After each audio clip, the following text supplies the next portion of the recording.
ससुराल में कितना ओवर टाइम करेगी। रात के 11:30 बज चुके थे। शर्मा हाउस के किचन में अभी भी बर्तन खटखट की आवाज आ रही थी।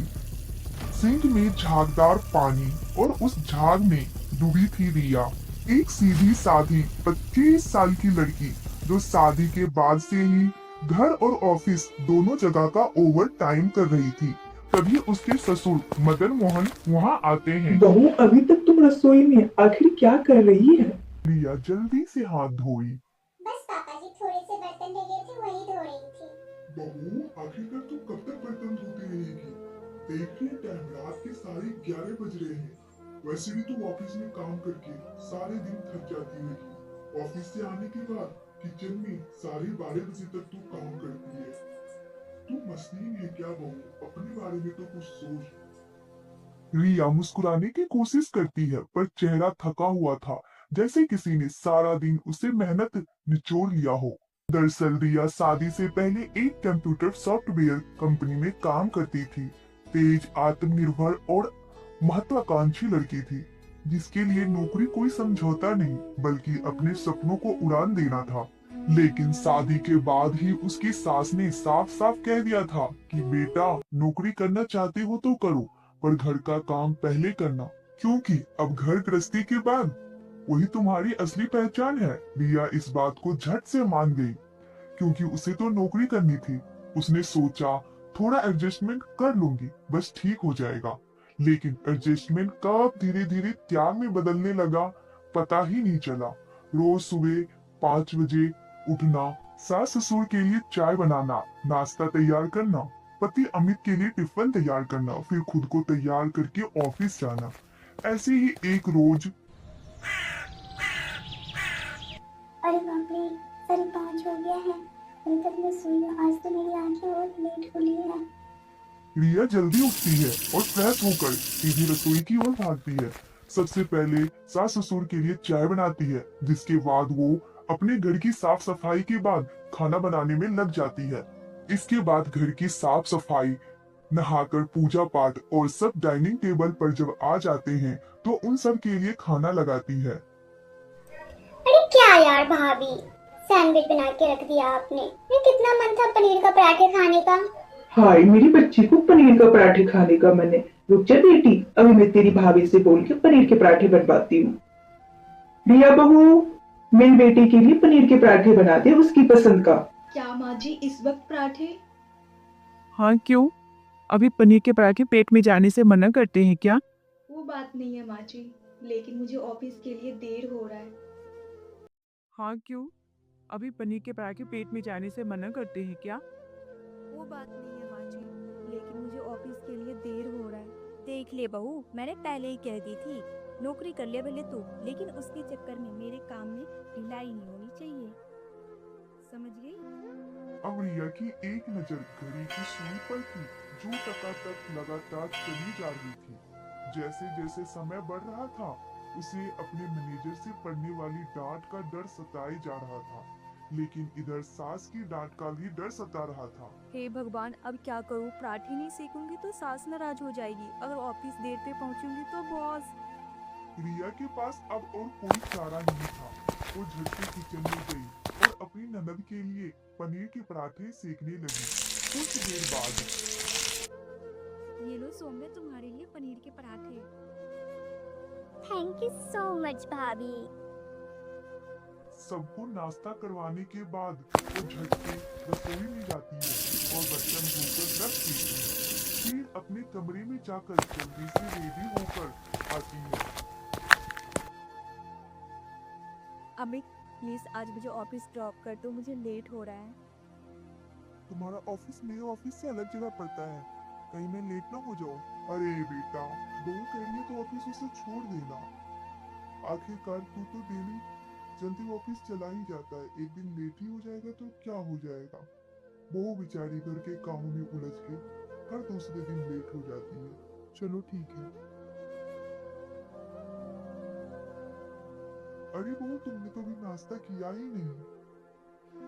पापा जी, अभी बिल्कुल वक्त नहीं है, मैंने पैक कर लिया, ऑफिस जाके ही खाऊंगी। रिया अमित के साथ चली जाती है। इसी तरह उसे सुबह से शाम फिर सारा दिन लगातार ऑफिस में काम करना, फिर शाम को ऑफिस से 6 बजे निकलना और उसे घर पहुंचते ही फिर से दूसरी शिफ्ट शुरू, यानी कि घर के काम काज, जैसे रसोई में सब्जियों में खाना बनाना, कपड़े, साथ ही दवाई, सफर की चाय, तुर की चाय। उसके ऑफिस में भी हल आसान नहीं था। बॉस हर दूसरे दिन कहता, रिया तुमसे उम्मीद ज्यादा है, घर की जिम्मेदारियां समझता हूँ, लेकिन डेडलाइन तो डेडलाइन है ना। हर रोज तुम लेट आती हो ऑफिस, कभी तो टाइम पे आया करो। टाइम पे आया करो, अपना काम खत्म करके टाइम पे घर चली जाया करो। जी सर, सॉरी, आगे से ऐसा नहीं होगा। इसके बाद रिया अपने सीट पर चली जाती है, जहां उसकी सहेली उसका साथ देते हुए कहती है, रिया परेशान मत हो, तुझे पता है ना तू तो सुपर वुमेन है, तो सब कुछ अच्छे से कर लेगी। सुपर वुमेन है ये ओवर टाइम वुमेन है, जो बिना अपनी परवाह किए ही ऑफिस और ससुराल में ओवर टाइम करती रहती है। कब से मैं इसे कह रही हूँ कि एक नौकरानी रख ले अपने घर में, ये तो सुनते ही नहीं है। अरे तू तो जानती है ना कि घर की बहू रहते हुए नौकरानी काम करे माँ जी को पसंद नहीं है, इसलिए मैं सारा काम खुद ही कर लेती हूँ। रिया की आंखों में थकावट की लकीरें साफ दिखाई दे रही थी। ऐसे ही दिन बीत रहे थे। एक समय रिया ऑफिस से घर लौट रही थी तो वो काफी थक गई थी। कुछ देर बाद उसे तेज बुखार हो गया। फिर भी वो उठकर रसोई घर में गई, जहां उसकी सास अपने लिए पानी लेने आई। रिया की थकी हुई हालत देख, क्या हुआ बहू, मुंह क्यों उतरा है तुम्हारा? आजकल की लड़कियां बस थोड़ा सा काम करती नहीं है कि थक जाती है। खैर छोड़ो, तुम खाना बना लेना, ठीक है, और फिर जाके सो जाना और सुबह बर्तन धो ले, ठीक है। ऐसा कहकर सास वहाँ से चली गई। कुछ देर बाद उसके ससुर वहाँ आए। या बहू एक कप चाय। अरे बहू तेरी शक्ल तो पूरी तरह उतर गई है, क्या बात है? वो पापा जी बस थोड़ी सी बुखार है। बहुत तो ऐसा कर, जाके तू आराम कर ले पहले। नहीं पापा जी, अभी तो खाना भी बना। कोई नहीं, तेरी सास बना लेगी खाना। अगर वो नहीं बना पाएगी तो मैं बना दूंगा। और हाँ, अगर नहीं बनेगा एक दिन खाना तो क्या हुआ, नहीं खाएंगे लोग। एक दिन नहीं खाएंगे तो क्या भूखे मर जाएगा कोई क्या? शकुंतला, ओ शकुंतला। अपनी पति की आवाज सुनकर उसकी सास बाहर आती है।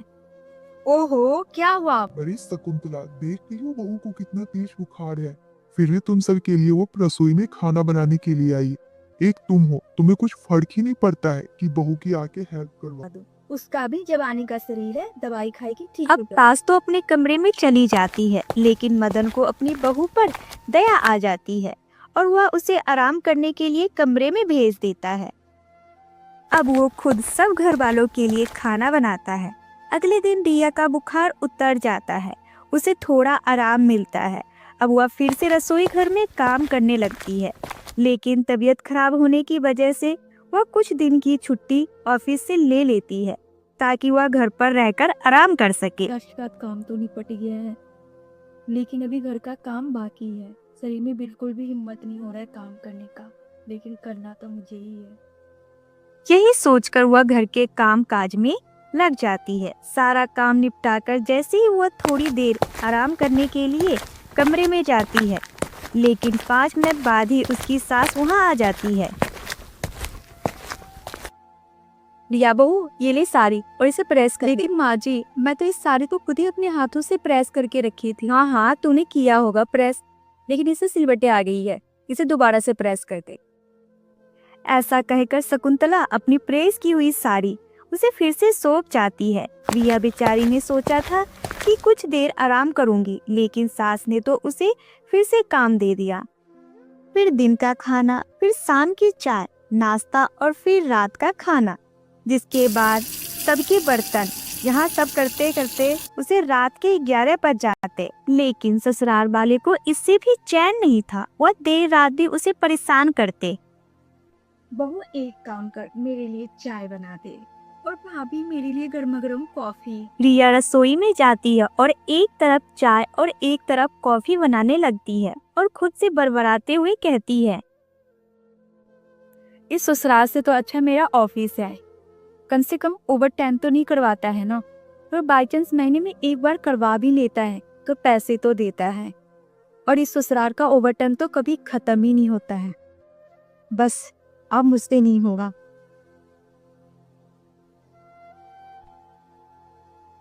फिर अगले दिन ही सुबह सुबह रिया अपने सूटकेस लेकर तैयार हो गई। बहू, ये सब क्या है? तू कहाँ जा रही है? माँ जी, मैंने कुछ दिन के लिए और भी ऑफिस से छुट्टी ले ली है। और हाँ, और कुछ दिन के लिए मैंने अपने ससुराल से भी छुट्टी ले ली है। मैं अपनी फ्रेंड के साथ गोवा घूमने के लिए जा रही हूँ 1 हफ्ते के लिए। उसके बाद वहाँ से आने के बाद मैं अपने मायके चली जाऊंगी। ओके माँ जी, 15 दिन के बाद मिलते हैं। Bye bye. टिंग टोंग। शकुंतला अपनी बहू की ये हालत देखकर हैरान थी, तो वही मदन मन ही मन मुस्कुरा रहा था, क्योंकि ये सब आइडिया कहीं ना रिया को उन्होंने ही दिया।